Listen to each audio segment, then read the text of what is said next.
জাতিসংঘ বাংলাদেশে মানবাধিকার হাইকমিশনের অফিস খুলতে চাইছে, তাতে অন্তর্বর্তী সরকার সম্মতিও দিয়েছে।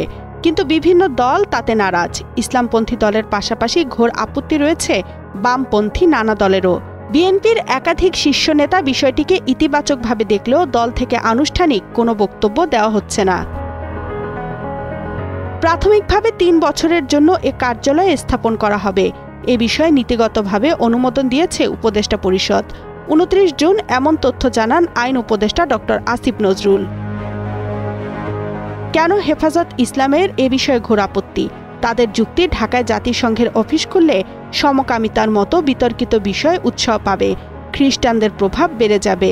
নারী স্বাধীনতার নামে তারা নারীদের ইসলামের বিধিবিধানের বাইরে নিয়ে যেতে কাজ করবে। বসুন্ধরা ডায়াপেন্ট এখন আরো উন্নত।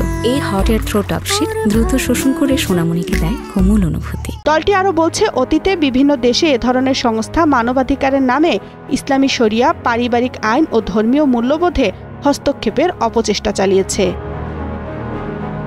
এই ইস্যুতে জামায়াতে ইসলামীর কোনো প্রতিক্রিয়া জানা যায়নি। বামপন্থী সিপিবিও বিরোধিতায় সোচ্চার। তাদের যুক্তি, বাংলাদেশ তো এমন কোনো দীর্ঘমেয়াদের সংকটে পড়ে নাই যে এখানে জাতিসংঘের অফিস লাগবে।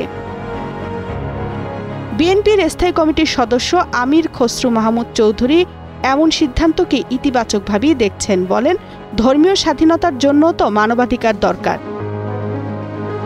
তবে অন্তর্বর্তী সরকার মনে করছে এখানে কারো বিরোধিতার কোনো অবকাশ নেই। আর এই বক্তব্য এসেছে প্রধান উপদেষ্টার সিনিয়র সহকারী প্রেস সচিব ফয়েজ আহমদের তরফে।